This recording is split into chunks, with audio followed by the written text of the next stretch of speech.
Alright, so here are some notes on simplifying expressions. I'm going to go sort of quick through these because they're long, but it should all be review for us. So what we're going to do is we're going to simplify mathematical expressions with and without variables. First, we're going to look at it without variables. So the way that we're going to simplify expressions without variables is by using the order of operations. It's one of the most basic things in math. That being said, though, we're going to need to know that for a lot of things this year. You'll use it on everything from equations, what we're going to be doing next, to formulas in geometry. So even though it's basic, it's really important to know. Now, order of operations, the rules for established, or rules that are established for evaluating an expression with more than one operation. So if I have a problem or an expression with multiplying and adding in it, it'll tell us which one we're actually supposed to do first. Now, the goofy saying that everyone remembers with order of operations is that whole please excuse my dear Aunt Sally, right? Or PEMDAS. So that really is what these 4 rules are right here. Now, when we talk about P with PEMDAS, we're talking about parentheses, but it's not just parentheses. Parentheses is like you only use parentheses in earlier grades. Once you get up to higher grades, we're going to use other ones as well, like brackets, fraction bars. I even think we're going to go over a couple other ones in these notes as well. So there's a lot of grouping symbols, and what they do is they indicate operations that should be performed first. Now the other ones are going to be simplify exponents,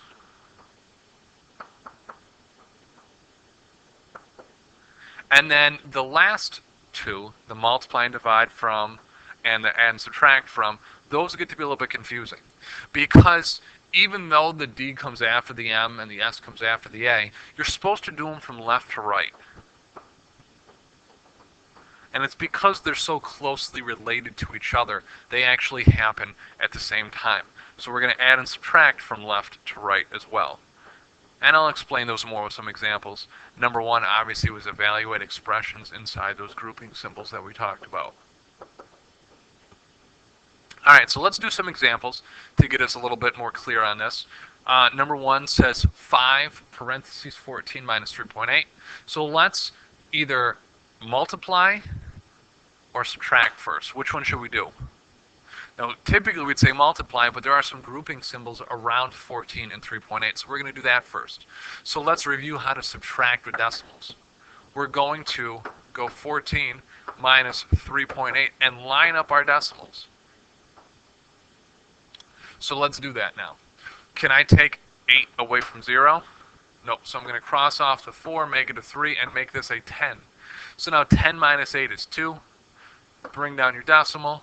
3 minus 3 is 0. And 1 is 10.2. So now I got 5 times 10.2, or 5 parentheses 10.2, which obviously means to multiply. So now let's multiply these. Now here's another little review. If I have a decimal times a regular number, you do not need to line up the parentheses. You just need to multiply that 5 by everything here. So 5 times 2 is 10. 5 times 0 is 0, plus 1 is 1. And 5 times 1 is 5. Now the rule with the decimals now is because there's 1 decimal up here, you just need to move 1 space down here. So my final answer turned out to be 51. All right? Let's take a look at example 2. I got this fraction bar. Let me show you what that does. It tells us to do everything on top, then everything on bottom, and then actually divide. So let's do everything on top first. 27 minus 3 is 24. 4 plus 2 is 6. So now all I have to do is 24 divided by 6, which is 4. I think I have a couple more examples on the next page. This first one has numerous grouping symbols. So whenever that's the case, all you need to do is look at the innermost grouping symbols. Look at the ones at the most inside. So really, we're going to look at that first. All right? So looking at that first, we're going to get 11 minus 8, or 11 plus 8, which is going to be 19. So now I have 35 minus 19 in our grouping symbols times 4. So now 35 minus 19, just in case you can't do it off the top of your head, we're going to go out from the side of our paper, make that a 2, make that a 15. 15 minus 9 is 6. 2 minus 1 is 1. So now it says 4 times 16. 4 times 16, if you need to go off on the side of your paper, feel free. I know it off the top of my head, it is 64. All right? A little bit more complex looking one is one down here. Here's another grouping symbol that we haven't talked about. It's a square root. We talked about it yesterday in class, but obviously not yet on here. So again, let's look at the innermost grouping symbol. Here's the outer one, here's the inner one. So now it says negative 3 square root of 20 times 5. Well, 20 times 5 is just 100. So now that's inside of our grouping symbols, all divided by 6. Well, square root of 100, we should all know, is 10 divided by 6. And negative 3 times 10 is negative 30 divided by 6. And negative 30 divided by 6 is just negative 5. All right, so pause the video, try these 2 examples down here, or these 4 examples down here, and when you think you're confident with them, unpause it, and then we can look at them together. All right, so quickly, number 1 is 24 over 8. 24 divided by 8 is just 3. Number 2, I'm going to turn this 2 squared into 4. And then 10 plus 7 is 17. So now it says 4 times, parentheses, 21 minus 17. 21 minus 17 in parentheses is 17, 18, 19, 20, 21 is 4. So now it's 4 times 4, which is just 16. All right? What are these grouping symbols on number 3? You guys remember that one? It's called an absolute value symbol. So let's see if we did this one correctly. It says negative 12 times whatever's inside of there. So negative 8 plus 2 is negative 6. But you need to know what those absolute value symbols do. They make any number positive. So it's like parentheses that makes the number inside positive. So now negative 6 absolute value is positive 6. So now it's positive 6 times negative 12. Positive 6 times negative 12 is negative 72. Right? Last but not least, we got 14 minus 8 is 6 over, what do I need to do first down here? Multiply or add? Hopefully you said multiply, so I got negative 4 plus 1. I'm not done yet. 6 over negative 4 plus 1 is negative 3. Which, if you do that now, will just be negative 2. Okay? Hopefully you did pretty good on those. So now that we've practiced ones without variables, let's practice ones with variables. Now, before we get into it, though, let's take a look at a little picture that, if you've been in my class, you've seen before. A real-world example. So saying that we're going to the zoo. And if I'm going to the zoo, if I see 5 zebras and 3 lions, can I say that I saw 8 zebras? Well, obviously not. Why is that? Hopefully you were thinking something along the lines of they are completely different animals, so you can't put them together. That's sort of what I'm trying to get at when we talk about like variables or like terms with variables. You cannot put 5 C's with 3 L's. There should be an L, not a 1, I think. But regardless, it does not make 8 Z's. They're 2 different variables. But what would happen if I had 5 zebras, or if I saw 5 zebras, and I saw 3 more zebras, I could say that I just saw 8 zebras. I can put the 2 together if they're the same animal or the same variable. So let's talk more about that on the next page. On the next page, we're going to talk about expressions, our math sentences,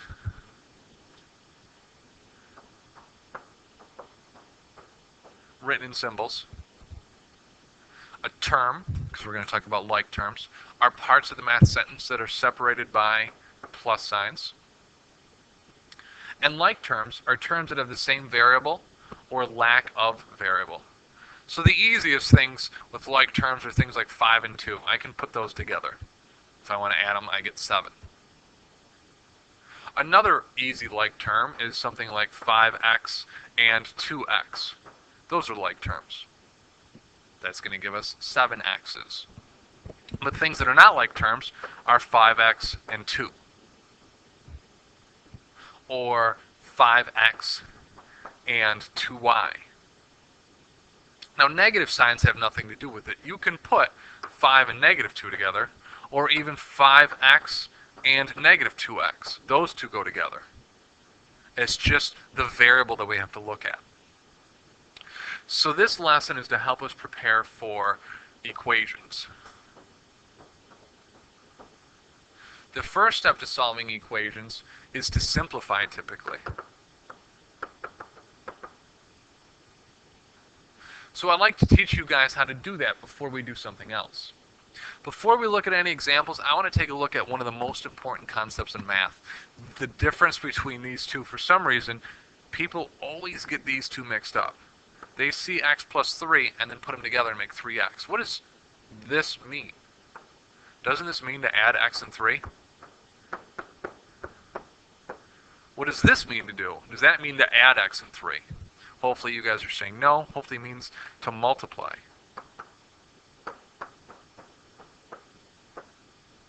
So 3x means to multiply x and 3.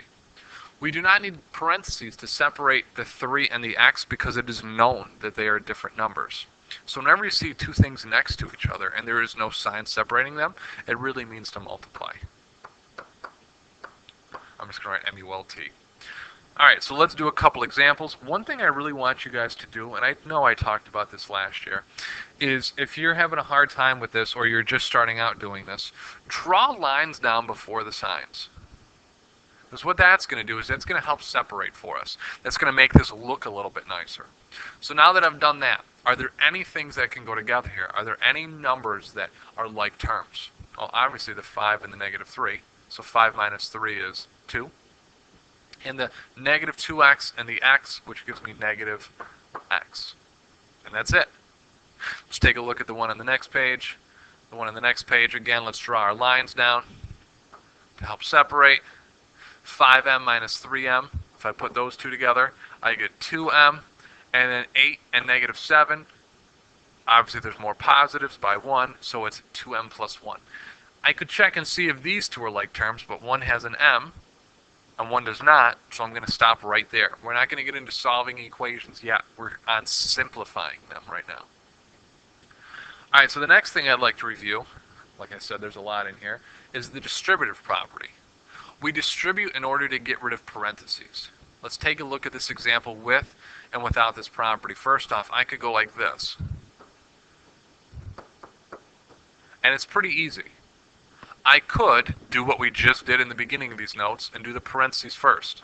And do 2 plus 1 is 3, so then 3 times 3 gives me 9. The distributive property, instead of doing it like that, says what you should do is go 3 times 2, which is 6. And then do 3 times 1, which is 3. So 6 plus 3 also gives me 9. As you can see, it's a little bit quicker to do the problem the regular way. Unfortunately, sometimes we're going to have a problem like this one below that says 2 parentheses x plus 3. Why can I not do the regular way for this one? Hopefully you're saying I cannot put the x and 3 together because the things inside the parentheses are not like terms. They don't have the same variable. This one has an x, this one does not. So I can't put them together and make 3x like we talked about earlier. So instead of that, I got to do the distributive property to get rid of them. So let's take a look at example 3. 2 times 5x gives me 10x, and 2 times 3 gives me 6. So 10x plus 6. And I can't put those together because this one has an x and that one does not. It doesn't matter if the parentheses or if the number's in the back of the parentheses. It's the same exact thing as if it was in front like this, but it's not. all you need to do is give that -4 to both of these. So let's give -4 to m. -4 times m is -4m's. And -4 times 3 is -12. All right, so there's example 4. Let's flip the page. Now that we understand how to combine like terms and how to distribute, let's put them together into a problem that you guys will see. So it's going to look something like this. It's even going to be more difficult later on in this year. So simplify that expression. Now, one thing that people do is they get so used to drawing those lines down that they don't realize that you need to distribute first. Because in order of operations, multiplying, what we're doing when we distribute, comes before adding. So let's distribute first, and then we're going to be able to draw those lines down after, now that there's no more parentheses. 3 times x is 3x. 3 times 2 is 6. And then everything else just drops down because there's no parentheses around it. I can't go like that. So -x plus 9. So now let's draw my lines down to separate just like I did before, now that there's no more parentheses. So how many x's do I have if I have 3x and -x? Well, that's 2x. And if I have 6 and 9, I have 15. So taking a look at this next one, we have parentheses that we got to distribute on. So -5 times r is -5r, and -5 times +2 is -10. There are no parentheses around that 3r, so I'm just going to drop that down and then draw my lines down and see if there's anything that I can put together. Obviously, the -5r and the +3r can go together, so I get -2r's minus 10. All right, so we got a couple more pages left. We're almost done, though. When I have exponents, that's going to make it a little bit more confusing. Exponents also talk about with like terms. Like if it's the same exact exponent, like 24x to the third and 4x to the third, they can go together. But what's going to be a little bit confusing is if I had 24x to the third and 4x, those two are not like terms. They need to have the same exact little ending right here, the same exact variable.